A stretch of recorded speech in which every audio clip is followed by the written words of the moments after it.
Mais quel est ce playboy sortant de cette voiture de sport allemande?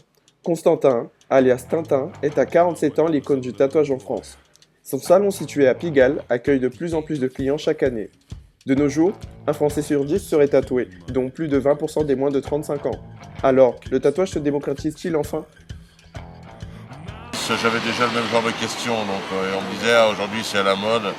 Comme la mode et le tatouage, il n'y a pas plus antinomique, vu que la mode c'est par définition éphémère et le tatouage c'est par définition permanent. Non, ça fait longtemps que ça change, mais ça change petit à petit. Dans les années 90, c'était déjà énorme, hein. Alors bon, si on compare les années 60 à aujourd'hui, effectivement, il y a un basculement, mais le basculement a été très progressif. Dans ces salons de tatouage, les tarifs oscillent en moyenne entre 100 et 150 euros de l'heure. Avant le passage à l'acte, un échange a lieu entre tatoueurs et futurs tatoués pour convenir du chef-d'œuvre final. Chez Tintin, les tatoueurs sont minutieusement sélectionnés. Réputation oblige, il est une référence en la matière. Bye bye les tatouages classiques. Chez Tintin, on recherche l'originalité.